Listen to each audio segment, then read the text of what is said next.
Hello दोस्तों, BSTC का exam हुआ था कल। तो उसके बारे में हम बात करेंगे आज, कट ऑफ को लेकर।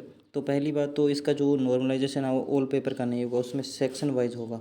जो 4 सेक्शन बने हैं उसी के अकॉर्डिंग इसका नॉर्मलाइजेशन हो सकता है। आप देख सकते हैं ये नॉर्मलाइजेशन हो रहा है इसमें, ठीक है।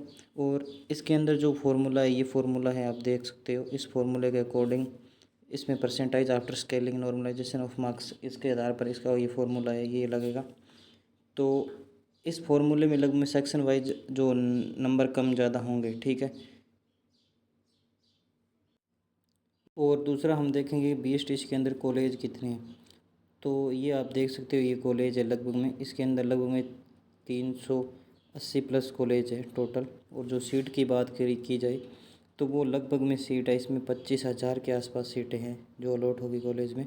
तो किसी कॉलेज में 100 सीट है, किसी के अंदर 50 है, किसी के अंदर 5 भी सीटें, ये देख सकते हो आप। इसके अंदर पूरा का पूरा आप डाटा, ये पीडीएफ चेक कर सकते हो साइट पे जाके। मैं आपको दिखाता हूँ इसमें, ये देखिए। ये कुछ 2 कॉलेज है जहाँ पे गवर्नमेंट कॉलेज है, 5-5 सीटें हैं। और इसके अंदर जो को एजुकेशन कोई कॉलेज है उसमें तो लड़कियां और लड़का दोनों होते हैं। और वुमेंस के लिए भी अलग कॉलेज है, यानी वुमेंस के लिए ज़्यादा कॉलेज है लड़कों के बजाय, ठीक है। तो अब हम कट ऑफ पे बात करते हैं आगे। और इसमें एक काउंसलिंग का भी क्राइटेरिया आप चेक कर सकते हो। तो वो क्राइटेरिया ये है भी, अगर आपको कम से कम मान के चलिए भाई 50% मार्क्स चाहिए जनरल कैटेगरी के अंदर, और जो रिजर्व कैटेगरी है उसके अंदर आपको 45% नंबर चाहिए। तो ये आप मान सकते हो भी लगभग में, अगर ओबीसी का कोई लड़का है या जनरल का कोई लड़का है तो इसके नंबर 400 प्लस होने चाहिए कम से कम, संभावना तभी बनेगी वरना नहीं बनेगी। क्योंकि अब की बार आप देख सकते हो कि रीजनिंग का जो पोर्शन है वो दोनों पेपर में लगभग बहुत सिंपल आया है, ठीक है। तो लगभग में बच्चों के किसी के तो 47, 46, 48 ऐसे जा रहा है। और जो टीचिंग एप्टीट्यूड वाला है, शिक्षण अभिरुचि, वो भी ठीक है, एवरेज है ज़्यादा।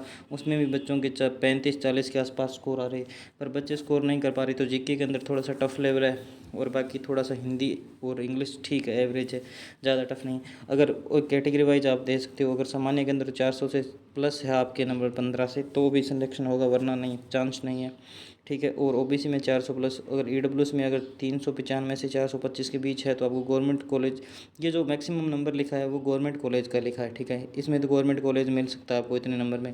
बाकी ये जो कम नंबर है इसमें भी अलॉट होने की संभावना है आपको, ठीक है। एससी के अंदर अगर आपके पास 375 नंबर है तो आपको कॉलेज मिल जाएगा। और पीडब्ल्यूडी दिव्यांग के अंदर 320। और इसके अंदर एक और है जो डाइवोर्स होते हैं, डाइवोर्स लड़कियां वो फार्म भरती है, तो उसमें की जो कट ऑफ होती है लगभग में वो 250 से 300 के मध्य रहती है, उसमें भी छूट रहती है उनको, ठीक है।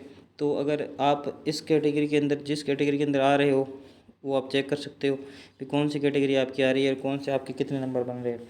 बाकी अब की बार जो नॉर्मलाइजेशन फार्मूला है वो भी ज़्यादा 5-7 नंबर का फ़र्क पड़ेगा, इससे ज़्यादा नहीं पड़ेगा। पर आप इस रेंज के अंदर आ रहे हो तो भी संभावना है। बाकी कई बार क्या होता है कि जो अब आपका जो रिज़ल्ट आएगा उसमें आपका जो काउंसलिंग सीरीज आईडी मिलेगी, मतलब उसमें आपकी एक प्रकार से वो रैंक होगी, उस रैंक के आधार पर देख लेना आप, ठीक है। अगर आप ऐसी कैटेगरी के अंदर हो, आपकी रैंक 50 से 60 हज़ार के बीच है तो आपको कॉलेज मिल सकता है। अगर ओबीसी के अंदर हो तो जितनी सीटें हैं, मान लीजिए 25,000 सीटें, अगर ओबीसी का लड़का 25 से 26,000 के बीच में आ रहा है रैंक में तो ही कॉलेज मिलने की संभावना है, वरना नहीं मिलेगी। और जनरल का कोई लड़का है तो 15-20 हज़ार के आसपास आएगा तो ही कॉलेज मिलेगा, वरना उसको कॉलेज नहीं मिलेगा। और हमने ये एक विश्लेषण देख लिया, मोटा मोटा आप चेक कर सकते हो इस विश्लेषण को भाई। इतना कट ऑफ के आसपास आपके अगर मार्क्स है तो आप सेफ जोन में हैं, वरना तो इसके नीचे की संभावना तो मुझे कम लग रही है बिल्कुल। क्योंकि जिस हिसाब से देखा जा रहा है तो रीजनिंग में लगभग बच्चों के परसेंट सही हो रहे हैं। जीके तो एवरेज सबका सेम है। अगर अब मान लीजिए कोई लड़का है जीके के अंदर, उसने रीजनिंग में 47 अटेम्प्ट किए, सही किए, और जो जीके उसमें वो 30 कर रहा है, ठीक है। और उसके बाद वो टीचिंग एप्टीट्यूड है उसमें उसने 35% कर दिए मान लीजिए। और आगे हिंदी इंग्लिश बचा, उसमें आप कम से कम मानो तो 25 भी मान सकते हो आप, ठीक है। और ये हो गए 7 और 4, 6, 6 6 12, 13, यानी 137% सही हो रहे हैं लगभग में। एवरेज 130 से प्लस जाएगा, आप मान सकते हो 130 से प्लस जाएगा, मतलब 390 नंबर। अगर ओबीसी कैटेगरी के अंदर आपके 390 है, इससे ज़्यादा मार्क्स, तो ही आपको कॉलेज अलॉटमेंट होने की संभावना है, वरना बहुत कम है दोस्तों। बाकी इसमें लिस्ट आती है पहली, दूसरी, तीसरी। ज़्यादातर दूसरी लिस्ट में लगभग में सभी कैंडिडेट शॉर्ट लिस्ट हो जाते हैं। तीसरी लिस्ट कई बार आती भी है, नहीं भी आती। बाकी 2 तो लिस्ट कन्फर्म आती है इसमें, ठीक है। ये देखिए, अगर कोई शिफ्ट है, ठीक है, उसमें एक शिफ्ट टफ आ रही है, सिंपल आ रही है, तो मान लीजिए उस कैंडिडेट के नंबर 380 है, और दूसरी शिफ्ट में एक कैंडिडेट है उसके नंबर 360 है, तो जब नॉर्मलाइजेशन का स्केलिंग लगेगी तो इसके भी 382 2 नंबर बढ़ जाएंगे, और जो दूसरा स्टूडेंट है जिसकी डिफ़िकल्ट शिफ्ट आएगी उसके भी नंबर बढ़ेंगे, उसके ज़्यादा बढ़ेंगे और इसके कम बढ़ेंगे। ये एक स्केलिंग फॉर्मूला आप इस हिसाब से देख सकते हो अभी आपकी प्रोसेस पेपर का क्या सिस्टम है, आपके कितने नंबर आ रहे हैं। उसी आधार पे आप एक बार आप कमेंट करके बता सकते हो अभी आपके कितने नंबर आए, उस आधार पे हम फाइनल आइडिया लगा सकते हैं इसमें लगभग कितनी कट ऑफ जाने की संभावना है। और जब आप मान लीजिए जब आपने BSTC का आपको कॉलेज अलॉटमेंट होता है, उसके अंदर क्या होता है अभी आपको पहले 3,000 रुपये का फ़ीस देना होता है, ठीक है। और 3,000 रुपये का फ़ीस देने के बाद क्या होता है अभी आप काउंसलिंग करवाई आपने, फिर आपको कॉलेज अलॉटमेंट मिल गया, तो कॉलेज के आपने कॉलेज चॉइस किए जो आपके आसपास के लगभग में। उसमें क्या करना, आप कॉलेज चॉइस करते समय एक बात, लड़कों के सबसे ज़्यादा दिक्कत यहाँ आती है उन्होंने क्या 1-2 कॉलेज फिल किए, उसके बाद और राजस्थान कर दिया, तो इसमें जो कॉलेज मिलने की संभावना नहीं हो जाती है। मैं तो आपको ये कहता हूँ भाई, जब आप कॉलेज की जो फिलिंग करें, जिस समय आपका सिलेक्शन हो जाए, तो उसमें ज़्यादा से ज़्यादा कॉलेज की फिलिंग करें। जैसे आपका ज़िला मान लीजिए जयपुर है, तो जयपुर के सारे कॉलेज फिल कीजिए। उसके बाद जो भी आसपास के 4-5 डिस्ट्रिक्ट है उनमें कम से कम 150 से 200 कॉलेज फिल कीजिए आप। कई बार क्या होता है अभी आपने 1 या 2 कॉलेज फिल कर दिए, उसके बाद ऑल राजस्थान कर दिया, तो उसमें भी नील रहती है संभावना।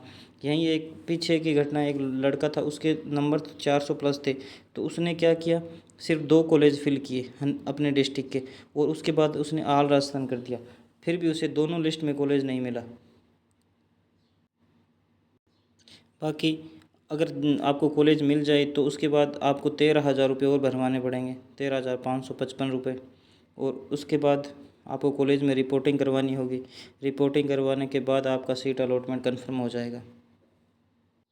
बाकी हमने ये लगभग में विश्लेषण कर लिया है। आप बता सकते हो आपके कितने मार्क्स है इसके अंदर।